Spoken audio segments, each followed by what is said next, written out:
बहुत समय पहले की बात है। रामपुर नामक गांव में खुशबू और जूही दो बहनें अपने माता पिता के साथ रहा करती थी। खुशबू और जूही की माँ खुशबू से प्यार नहीं करती थी, वह सिर्फ जूही से ही प्यार करती थी। वह इसलिए क्योंकि खुशबू के जन्म से पहले वह बहुत ज्यादा अमीर थे और जिस दिन खुशबू का जन्म हुआ उसी दिन खुशबू के पिता का बिजनेस बहुत ज्यादा लॉस में चला गया और वह पहले से गरीब हो गए। इसका जिम्मेदार कमला खुशबू को ही समझती थी। वह उसे मनहूस मानती थी, इसलिए उससे प्यार नहीं करती थी। लेकिन खुशबू के पिता वह दोनों बेटियों को एक समान ही प्यार करते थे। ऐसे ही समय बीत रहा था। खुशबू का 15वां जन्मदिन आता है और वह खुशी खुशी अपनी माँ के पास आती है और उनसे कहती है, माँ, आज मेरा जन्मदिन है। मैं जानती हूँ कि आप मेरे इस दिन से खुश नहीं होती और मुझे विश भी नहीं करती। माँ, जो भी कुछ हुआ उसमें मेरी क्या गलती? आप वह सारी बातें भूल क्यों नहीं जाती? मैं तुझे अपनी बेटी नहीं मानती। जिस दिन तू इस दुनिया में आई थी और हम गरीब हुए, मैंने उसी दिन तुझे अपनी बेटी मानने से इनकार कर दिया। तेरी मनहूसियत की वजह से हमसे हमारा सब कुछ छीन गया और तू चाहती है कि तबाही वाले दिन को मैं सेलिब्रेट करूं? नहीं, ऐसा बिल्कुल भी नहीं होगा। चली जा यहाँ से। तेरा मनहूस दिन कभी सेलिब्रेट नहीं होगा। जूही बेटा, जूही बेटा, कहाँ है? चल, आज तुझे मैं शॉपिंग करा के लेकर आती हूँ। बहुत दिन हो गए, तू अपने लिए अच्छे अच्छे कपड़े भी नहीं लेकर आई। ऐसा कहकर कमला खुशबू के ही सामने जूही को इस तरह से आवाज लगाती है। तभी वहाँ पर खुशबू के पिता आ जाते हैं और वह कहते हैं, अरे भाग्यवान, आज तुम्हारी बेटे का जन्मदिन है। आज तो सारी कड़वाहट छोड़ दो। अगर तुम खुशबू को अपनी बेटी नहीं मानते तो मत मानो। मैं तो अपनी बेटे का जन्मदिन बहुत अच्छे से सेलिब्रेट करूंगा। खुशबू अपनी माँ के प्यार के लिए तरस रही थी, लेकिन उसे अपनी माँ का प्यार नहीं मिलता। लेकिन वह एक बात से खुश थी कि चलो, माँ का प्यार नहीं मिल रहा तो कोई बात नहीं, लेकिन उसके पिता तो उसके साथ हैं। इसलिए वह अपनी आंखों के आंसू पोंछती है और खुशी खुशी अपने पिता के साथ अपना जन्मदिन सेलिब्रेट करने के लिए रेस्टोरेंट में चली जाती है। वहाँ जाकर खुशबू के पिता खुशबू का जन्मदिन बहुत अच्छे से सेलिब्रेट करते हैं और वह सेलिब्रेट कर कर घर आ रहे थे। तभी रास्ते में खुशबू के पिता का एक्सीडेंट हो जाता है और उसी एक्सीडेंट में तुरंत ही उनकी मृत्यु हो जाती है। अपने पिता की मृत्यु के बाद खुशबू बहुत ज्यादा फूट फूट कर रोती है और जब इस बात की खबर कमला और जूही को लगती है तो वह भी दौड़ते हुए वहाँ पर आती हैं और कमला खुशबू की बहुत पिटाई करती है और उससे कहती है, मनहूस, भर गया तेरा पेट अपने पिता को खाकर। अगर अभी भी भूखी है तो मुझे भी खा ले, अपनी बहन को भी खा ले। तूने मेरा मुझसे सुहाग छीन लिया। अगर अपना जन्मदिन सेलिब्रेट नहीं करती तो मर तो नहीं जाती। मैंने पहले ही मना किया था कि तेरे कदम मनहूस है। पहले हमसे हमारा कारोबार छीन लिया और अब उसके बाद मेरी बेटी से उसके पिता और मुझसे मेरा पति। तो बेटी नहीं, डायन है, डायन। मेरी नजरों से दूर हो जा। मैं तेरी शक्ल भी देखना नहीं चाहती। चली जा यहाँ से। माँ, मैं आपके दुख को समझ सकती हूँ। वह सिर्फ जूही दीदी के पिता नहीं थे, मेरे भी पिता थे। मुझे भी उतना ही दुख हो रहा है जितना आपको हो रहा है, लेकिन पिताजी की मौत का जिम्मेदार आप मुझे तो मत समझिए। पिताजी की किस्मत में जो लिखा था वह उनके साथ हो गया। हम किसी की किस्मत को तो नहीं मिटा सकते। देखा मम्मी कैसे कह रही है कि पिताजी की किस्मत में मौत लिखी थी तो इसलिए उन्हें मौत आ गई। अब आप इस मनहूस को घर के अंदर मत आने देना, वरना पता नहीं अपनी मनहूसियत से आपको और मुझे और न खा ले। मुझे तो और जीना है। मैं इसकी मनहूसियत से मरना नहीं चाहती। हाँ बेटा, तू बिल्कुल सही कह रही है। देख खुशबू की बच्ची, मैं तुझे जन्म देकर बहुत ज्यादा पछता रही हूँ। तूने मेरा मुझसे सब कुछ छीन लिया। अब मैं और नुकसान बर्दाश्त नहीं कर सकती।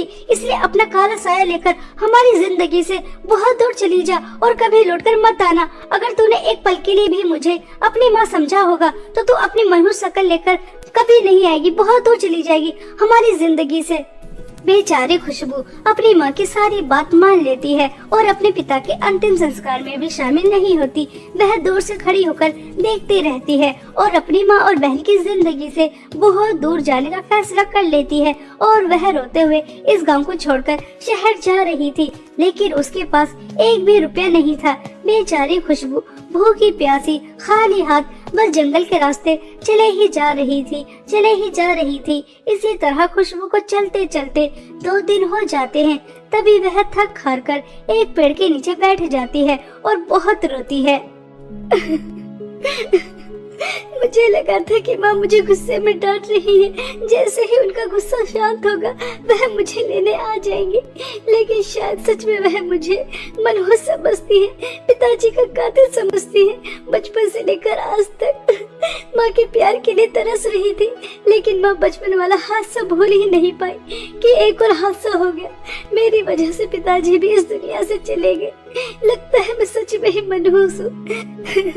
तभी तो मुझे अपना कहने वाला कोई नहीं, मुझे प्यार करने वाला कोई नहीं। मैं कहाँ जाऊँ, क्या करूँ? मुझे तो कुछ भी समझ में नहीं आ रहा। ऐसा सोचकर खुशबू बहुत रोती है। तभी खुशबू को किसी के चिल्लाने की आवाज आती है। यहाँ कोई है क्या? कोई मेरी आवाज सुन सकता है? मैं मुसीबत में हूँ, मेरी जान को खतरा है, कृपया करके मुझे बचाओ। कोई यहाँ मेरी आवाज सुन सकता है? मुझे बचाओ, मुझे बचाओ, मेरी जान खतरे में है। खुशबू यह आवाज सुन लेती है और वह तुरंत उस आवाज का पीछा करने के लिए जैसे ही दौड़ती है तो वह देखती है कि एक पिंजरे में बहुत सुंदर सुनहरी जल परी कैद थी। तभी वह उस सुनहरी जल परी के पास जाती है और उससे कहती है, जल परी सच में होती है? आज तक तो मैं सिर्फ किस्से कहानियों में ही सुनती आ रही हूँ कि जल परी भी होती हैं। हाँ, मैं सच में जल परी हूँ, लेकिन मेरे पास ज्यादा समय नहीं है, मैं मर जाऊंगी। कृपया करके जल्दी से यह जाल खोल दो ताकि मैं अपने जादुई सोने की नदी में जाकर सांस ले सकूं। आप चिंता ना करो, मैं अभी आपका यह जाल खोल देती हूँ। मैंने पढ़ा था कि जल परियां पानी के बाहर ज्यादा समय तक जिंदा नहीं रह सकती। आपकी जान को खतरा है, मैं अभी आपका ये जाल खोल देती हूँ। ऐसा कहकर खुशबू जैसे ही जाल खोलने के लिए हाथ आगे बढ़ाती है तो उसे बहुत तेज का करंट लगता है। तभी जल परी खुशबू से कहती है, लगता है उस दुष्ट जादूगरनी ने इस जाल पर हमारे जल परियों का मंत्र फूंक रखा है। तुम मेरे इस जाल को नहीं खोल सकती। यह जाल सिर्फ एक ही तरीके से खुल सकता है। यहाँ से कुछ दूर चलने के बाद तुम्हें जादुई 3 सोने की नदी नजर आएंगी और अगर तुम मेरी सौतेली माँ और सौतेली बहन के जादुई सोने की नदी से एक एक मटका जादुई सोने की नदी का पानी लेकर आ जाओगी और 3 बार यह मंत्र बोलोगी, ए जादुई सोने की नदी के पानी, यह सुंदर सुनहरी जल परी मुसीबत में है, इसे बाहर निकालो और तभी मैं इस कैद से आजाद हो जाऊंगी। खुशबू उस जल परी की मदद करने के लिए तुरंत तैयार हो जाती है और वह उस सुनहरी जल परी के बताई हुई जगह पर जाती है तो उसके सामने जादुई 3 सोने की नदी बह रही थी। तभी वह सुनहरी जल परी की सौतेली माँ से कहती है, आपकी सौतेली बेटी मुसीबत में है, आप अपनी जादुई सोने की नदी से एक मटका पानी दे दीजिए। मैं उस करमजली की मदद नहीं करूंगी, जा यहाँ से। मैं तुझे अपने जादुई सोने की नदी से एक बूंदी पानी नहीं दूंगी। मरती है तो मेरी बला से मर जाए। मैंने पहले ही मना किया था कि उस जादूगरनी के काम में टांग न अड़ाए, लेकिन उसे तो दूसरों की मदद करने का शौक ही बहुत है ना, तो करे दूसरों की मदद, मर जाए। सुनहरी जल परी की सौतेली माँ अपने जादुई सोने की नदी से पानी देने से मना कर देती है। खुशबू जल परी की सौतेली बहन के पास जाती है तो उससे भी यही कहती है, तो वह भी खुशबू को अपने जादुई सोने की नदी से पानी देने से मना कर देती है और वह सोचती है, सुनहरी जल परी के पास ज्यादा समय नहीं है, उनका दम घुट रहा है और उनकी सौतेली माँ और सौतेली बहन ने अपने जादुई सोने की नदी से पानी देने से मना कर दिया।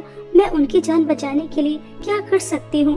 मुझे तो कुछ भी समझ में नहीं आ रहा। ऐसा सोचकर खुशबू सुनहरी जल परी के लिए बहुत ज्यादा परेशान हो जाती है।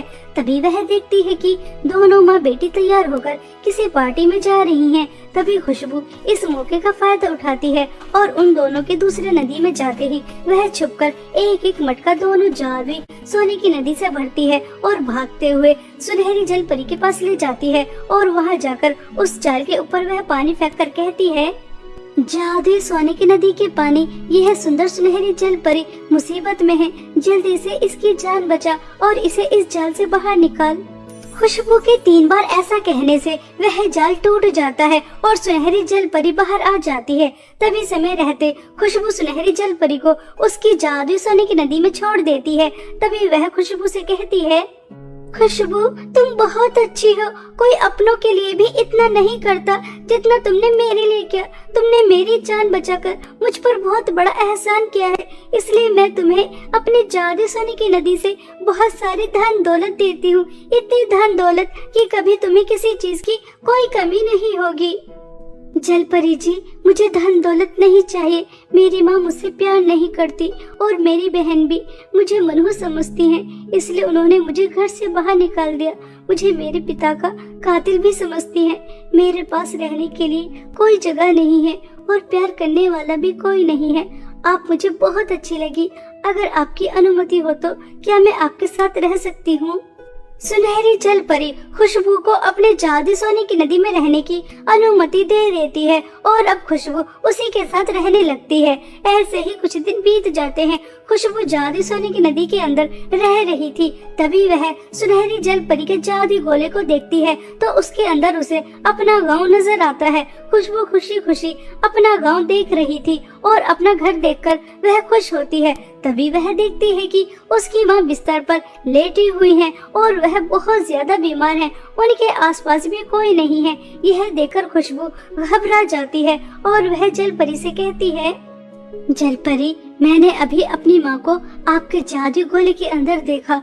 वह बहुत ज्यादा बीमार है। मुझे मेरी माँ के पास जाना होगा। उनके आसपास भी कोई नहीं है। उन्हें मेरी जरूरत है। मैं आपके पास और नहीं रह सकती। खुशबू, तुम्हारी माँ ने कभी तुम्हें प्यार नहीं दिया, लेकिन फिर भी तुम अपनी माँ के बारे में इतना सोच रही हो। यह देखकर मुझे बहुत अच्छा लगा।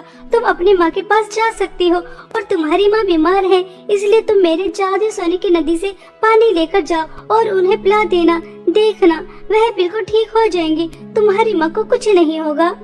खुशबू जल परी की जादू सोने की नदी से पानी लेकर जाती है और घर जाकर अपनी माँ से कहती है, माँ, आपको क्या हो गया और जूही कहाँ है?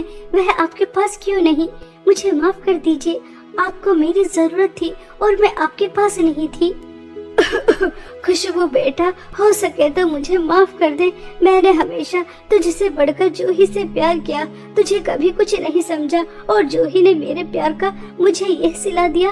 वह मुझे बीमार छोड़कर अपने दोस्तों के साथ बाहर घूमने चली गई और तूने जैसे ही मुझे बीमार देखा तो तुरंत मेरे पास आ गई। मुझे माफ कर दे मेरी हर गलती के लिए। बेटा, तुम मनहूस नहीं है। कोई भी मनहूस नहीं होता। मुझे समझ आ गया, जिसकी किस्मत में जो लिखा होता है वह होकर ही रहता है।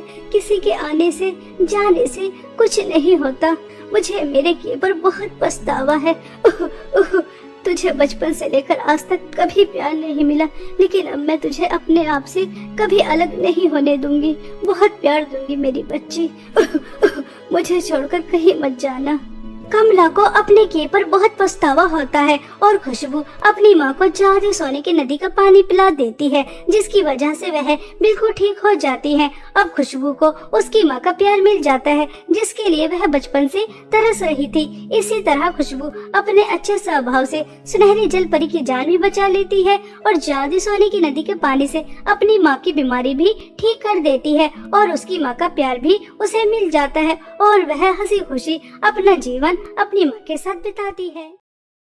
बहुत समय पहले की बात है। उदयपुर नामक गांव में आरोही अपनी नानी के साथ रहा करती थी। कुछ समय पहले ही आरोही के माता पिता की मृत्यु एक ट्रेन हादसे में हो जाती है। आरोही के पिता अपनी छोटी सी जमीन में सब्जियां उगाते थे और उन्हें बेचा करते थे। अपने पिता की मृत्यु के बाद आरोही भी उसी जमीन में सब्जियां उगाती थी और उन्हें बेचा करती थी। सब्जियां बेचकर उसे जो भी कुछ पैसे मिलते थे उसी से वह अपना और अपनी नानी का पालन पोषण करती थी। इसी गांव में आरोही की एक बहुत अच्छी दोस्त थी नैना, जो बहुत अमीर थी। उसे धन दौलत की कोई कमी नहीं थी। जहां आरोही एक छोटी सी झोपड़ी में रहा करती थी, वहीं दूसरी तरफ नैना महल जैसे घर में रहा करती थी। एक दिन नैना अपने कुछ पुराने कपड़े और सैंडल आरोही के पास लेकर आती है और उससे कहती है, आरोही यार, तुझे तो पता है कि मेरे मम्मी पापा की एनिवर्सरी आ रही है और मेरे सभी दोस्त बहुत अमीर हैं। उनके पास अच्छे अच्छे ड्रेस और अच्छे अच्छे सैंडल है। बस तुम ही थोड़ी गरीब हो, इसलिए मैंने सोचा कि तुम्हें अपने पुराने कपड़े और सैंडल दे देती हूँ। इन्हें पहनकर तुम पार्टी में आ जाना, ठीक है? नैना, तुमने मेरे बारे में इतना सोचा, मुझे बहुत खुशी हुई। लेकिन मैं किसी की उतरन नहीं पहनती। मैं गरीब जरूर हूँ, लेकिन मेरे पास जो भी है मैं इसी में खुश हूँ। और अगर तुम्हें मुझे इस हाल में देखकर पार्टी में बुरा लगेगा तो ठीक है, मैं पार्टी में नहीं आऊंगी। तुम अपने अमीर दोस्तों के साथ एंजॉय कर लेना। ठीक है, अगर तुम्हें इन पुराने कपड़ों की कोई जरूरत नहीं है तो मैं डस्टबिन में फेंक दूंगी। मुझे लगा था कि तू ऐसे हाल में मेरे मम्मी पापा की एनिवर्सरी में आएगी तो सब तेरा कितना मजाक उड़ाएंगे। बस यही सोचकर मैं तेरे पास आ गई। लेकिन तुम्हें जैसा आना है तो मेरे मम्मी पापा की एनिवर्सरी पार्टी में आ जाना, ठीक है? ऐसा कहकर नैना वहाँ से चली जाती है और आरोही अपनी जमीन से ताजी ताजी सब्जियाँ लेती है और उन्हें बाजार में बेचने चली जाती है।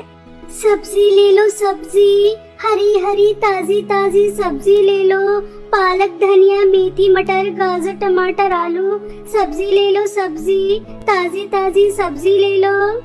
इस तरह से आरोही इतनी तेज कड़कड़ाती धूप में अपनी सब्जियां बेच रही थी।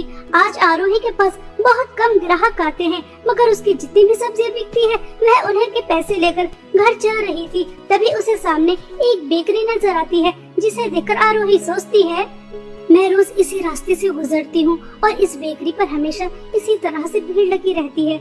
आजकल सब लोग अपना जन्मदिन मना रहे हैं ना, एनिवर्सरी सेलिब्रेट करते हैं, छोटी छोटी बात को सेलिब्रेट करते हैं, इसलिए सब केक खरीदते हैं, पेस्ट्री खरीदते हैं। नानी को भी तो बहुत अच्छे केक बनाने आते हैं, लेकिन अब वह केक तो बना नहीं सकती, लेकिन मुझे बनाना सिखा तो सकती है। अगर मैं भी बेकरी खोल लूँ तो हाँ, मुझे नानी से बात करनी चाहिए, यही ठीक रहेगा। ऐसा सोचकर आरोही घर वापस आ जाती है और अपनी नानी से कहती है, नानी जी, आपको पता है आजकल केक बहुत ज्यादा तादाद में बिक रहे हैं, इसलिए मैं सोच रही थी अगर मैं भी छोटी सी बेकरी खोल लूँ तो सब्जियां बेचने से ज्यादा पैसे तो मिल ही जाएंगे। इतनी तेज कड़कड़ाती धूप में एक गली से दूसरी गली सब्जियां बेचती रहती हूँ और पैसे भी ज्यादा नहीं मिलते। बेकरी होगी तो उसके अंदर बैठकर आराम से केक बेचती रहूंगी। और आपको तो केक बनाने बहुत अच्छे आते हैं, आप मुझे केक बनाना सिखा देना।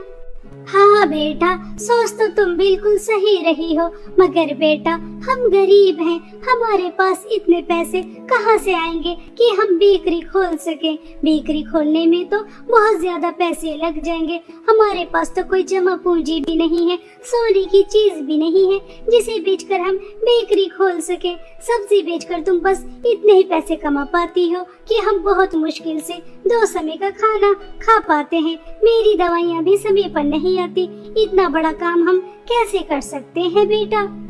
नानी जी, आप इस बात की चिंता मत कीजिए, आपको पता है ना, जमींदार सूद पर पैसे देते हैं, तो बस बेकरी खोलने के लिए हम अपने इस छोटे से मकान को गिरवी रख देंगे और जब बेकरी चलने लगेगी तो पैसे जमा करके अपने घर को छुड़ा लेंगे। देखना नानी जी, मुझे पूरी उम्मीद है कि हमारी बेकरी बहुत अच्छी चलेगी, कृपया करके मान जाइए ना। आरोही की नानी मान जाती हैं और आरोही खुशी खुशी अपने घर के पेपर लेकर जमींदार के पास जाती है और उनसे कहती है, जमींदार जी, आप सूद पर पैसे देते हो ना, तो ये लीजिए मेरे घर के पेपर और मुझे सूद पर पैसे दे दीजिए। कुछ ही समय में मैं आपके पैसे लौटा दूंगी और अपने घर के पेपर वापस ले जाऊंगी। यह घर के पेपर तो कोई खास नहीं है, छोटा सा ही घर है, तुम्हें ज्यादा पैसे नहीं मिलेंगे। आरोही जमींदार से थोड़े से पैसे लेकर आ जाती है और साथ में केक बनाने का सामान भी, और अपनी नानी से केक बनाना सीखती है और थोड़े ही समय में आरोही बहुत अच्छे केक बनाने लगती है और वह अपनी एक छोटी सी बेकरी खोलती है जिसमें वह अपने हाथ के बहुत ही स्वादिष्ट केक बनाकर लगाती है। ऐसे ही 1 दिन 2 दिन 3 दिन बीत जाते हैं, लेकिन आरोही के पास एक भी ग्राहक नहीं आता और वह उदास होकर घर चली जाती है। तभी आरोही की नानी आरोही से कहती है, आरोही बेटा, लगता है आज भी तुम्हारा कोई केक नहीं बिका, तभी तुम इतनी उदास नजर आ रही हो। हाँ नानी जी, आज भी मेरा कोई केक नहीं बिका, लगता है मेरी बेकरी छोटी है ना, इसलिए कोई भी ग्राहक मेरे पास आ ही नहीं रहा।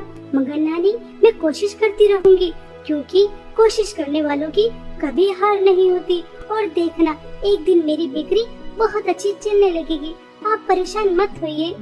ऐसा कहकर आरोही अपनी नानी और खुद को दिलासा देती है और अगले दिन दोबारा से अपनी बेकरी पर जाती है। तभी उसके पास उसकी दोस्त नैना आती है और उससे कहती है, अरे यार आरोही, यह तो तूने बहुत अच्छा किया जो तूने बेकरी खोल ली। आज मेरी मम्मी पापा की एनिवर्सरी है ना, तो मैं तेरी बेकरी से ही केक लेकर जाऊंगी। 5 अलग अलग वैरायटी के केक पैक कर दे, 2 वनीला, 2 स्ट्रॉबेरी और 1 चॉकलेट। हाँ, और तू भी समय पर आ जाना, ठीक है?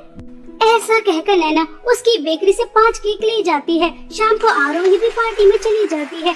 आरोही की बेकरी की केक सभी को बहुत ज्यादा पसंद आते हैं। सब केक की बहुत तारीफ करते हैं और नैना से बेकरी का पता पूछते हैं। तो नैना सबको बताती है कि यह उसकी दोस्त आरोही की बेकरी है। और अगले दिन से आरोही की बेकरी पर लाइन लगना शुरू हो जाती है, क्योंकि उसके हाथ से बने केक बहुत ही ज्यादा टेस्टी थे। आरोही बहुत ज्यादा खुश थी, क्योंकि अब उसके घर के हालात पहले से बेहतर हो जाते हैं। लेकिन कहते हैं ना कि गरीब की यहाँ खुशियाँ ज्यादा दिन तक टिकती नहीं है। आरोही के सामने एक बहुत बड़ी बेकरी थी, जिसके पास अब ग्राहक आने कम हो जाते हैं। तभी उस बेकरी की मालकिन कंचन सोचती है, जब इस आरोही की बच्ची ने बेकरी खोली थी तो मुझे लगा था छोटी सी है, चलेगी नहीं, लेकिन अब देखो, देखते ही देखते कितनी चलने लगी है। मेरे ग्राहक कम होने लगे हैं। मैं इसे आसमान की ऊंचाइयों पर उड़ने नहीं दूंगी। मुझे इसके पर काटने होंगे, वरना मेरा धंधा चौपट हो जाएगा। और मेरा धंधा चौपट हो जाए, नहीं नहीं, ऐसा मैं होने नहीं दूंगी। अब देख मैं तेरे साथ करती क्या हूँ, मुझसे बच के तो दिखा। ऐसा सोचकर कंचन आरोही को बर्बाद करने का प्लान बना लेती है। और वहीं दूसरी तरफ आरोही बहुत खुश थी और वह अपनी नानी के लिए नई साड़ी और समोसे और चाउमीन, बहुत सारा खाने का सामान लेकर जाती है और अपनी नानी से कहती है, नानी जी, मैंने आपसे कहा था ना कि मैं हार नहीं मानूंगी, कोशिश करती रहूंगी, क्योंकि कोशिश करने वालों की कभी हार नहीं होती। और देखिए अब मेरी बेकरी पहले से कितनी अच्छी चलने लगी है। बस अगर इसी तरह से चलती रहेगी तो कुछ ही दिनों में मैं घर के कागज भी छुड़ा लूंगी। नानी, आपके लिए साड़ी और समोसे चाउमीन लेकर आई हूँ, यह लीजिए, इसे खा लीजिए। हाँ बेटा, तुमने बिल्कुल सही कहा। कोशिश करने वालों और मेहनत करने वालों की कभी हार नहीं होती। तुम ऐसे ही मेहनत और कोशिश करती रहना और देखना, एक दिन तुम्हारी जगह जगह पर बेकरी होंगी। मुझे बहुत खुशी है तुम कामयाब हो रही हो। इस तरह से दोनों बहुत ज्यादा खुश होती हैं, लेकिन उन्हें क्या पता था कि अब उनकी जिंदगी में क्या तूफान आने वाला है। कंचन रात हो जाने के बाद आरोही की बेकरी पूरी तरह से जला देती है और बहुत खुश होती है। आरोही गरीब की बच्ची, ये देख, मैंने तेरी बेकरी पूरी तरह से जला दी है। अब तो इतना बड़ा नुकसान कहाँ से चुकाएगी? अब मजा आएगा। मेरे ग्राहक तोड़ने चली थी और मैंने बेचारी को जड़ से ही उखाड़ कर फेंक दिया। ऐसा सोचकर कंचन बहुत ज्यादा खुश हो रही थी। सुबह होने के बाद आरोही खुशी खुशी अपनी बेकरी पर आती है तो उसके पैरों तले जमीन खिसक जाती है, क्योंकि बेकरी पूरी तरह से जल चुकी थी। यह देखकर आरोही बहुत फूट फूट कर रोती है। अरे नहीं, यह क्या नर्त हो गया? मेरी बेकरी तो पूरी तरह से जल गई। इसके अंदर कितना सारा सामान रखा था, वह भी सब जलकर राख हो गया। अब मैं मेरे घर को कैसे छुड़ाऊंगी? नानी की दवाइयाँ, खाना पीना कैसे करूंगी? यह जिसकी दुकान है वह तो मुझसे इसके पैसे मांगेगा। यह सब क्या हो गया? मेरी खुशियों को किसकी नजर लग गई? ऐसा कैसे हो सकता है? रात तक तो सब कुछ ठीक ठाक था, अचानक क्या हो गया? मेरी खुशियाँ, दुकान, घर, सब कुछ उजड़ गया। अब कुछ नहीं बचा, कुछ भी नहीं बचा। ऐसा सोच सोचकर आरोही बहुत ज्यादा रो रही थी। आरोही को रोता हुआ एक परी देख लेती है तो आरोही के ऊपर उसे बहुत तरस आता है और वह आरोही के पास जाती है और उससे कहती है, आरोही, तुम्हारे साथ जो भी कुछ हुआ बहुत गलत हुआ। मैं तुम्हारी मदद करना चाहती हूँ। आओ मेरे साथ चलो मेरी जादुई सोने और चांदी की केक की नदी के पास। वह परेशान और अच्छे लोगों के काम आती है। तुम बहुत अच्छी हो, हमेशा दूसरों की मदद करती हो। मैंने देखा कि तुम किस तरह से गरीब बच्चों को अपनी बेकरी से केक देती हो। जिसका दिल इतना अच्छा हो उसके साथ बुरा नहीं होना चाहिए। आओ मेरे साथ चलो मेरी जादुई सोने और चांदी की केक की नदी के पास। ऐसा कहकर वह परी आरोही को अपने साथ उड़ाकर अपनी जादुई सोने और चांदी की केक की नदी के पास ले जाती है। एक तरफ सोने की केक बह रहे थे और दूसरी तरफ चांदी की केक बह रहे थे। तभी जादुई सोने और चांदी की केक की नदी से आवाज आती है, परी, जैसा कि तुम जानती हो इस नदी के केक सिर्फ वही लेकर जा सकता है जो मेरे सवालों के सही सही जवाब दे। तो मैं इस लड़की से कुछ सवाल पूछती हूँ, अगर यह अपनी परीक्षा में पास हो गई तो मैं इसे जादुई सोने और चांदी के केक की नदी से जादुई केक दे दूंगी। सुनो लड़की, तुम्हारे सामने दो बच्चे भूखे हैं और तुम्हारे पास सिर्फ एक रोटी है, लेकिन वह बच्चे काफी समय से भूखे हैं। अगर वह तुमसे एक रोटी मांगेंगे तो उस समय तुम क्या करोगी? मैं उस समय उन दोनों बच्चों को आधी आधी रोटी खिला दूंगी, क्योंकि मेरी नानी हमेशा मुझसे कहती है भूखे लोगों को खाना खिलाना बहुत पुण्य का काम होता है, इसलिए मैं एक समय भूखे रहकर इतना सारा पुण्य कमाना चाहूंगी। आरोही, तुम बहुत अच्छी हो, अपनी परीक्षा में पास हो चुकी हो, वरना आज के टाइम में कोई भी दूसरों के बारे में नहीं सोचता। अब तुम जादुई सोने और चांदी के केक की नदी से एक सोने का केक और एक चांदी का केक लेकर जा सकती हो। जादुई सोने के केक से तुम्हें बहुत सारी धन दौलत मिलेगी और जादुई चांदी के केक से तुम्हें हमेशा केक मिलते रहेंगे, जिसकी मदद से तुम्हें अब कोई भी कमी नहीं होगी।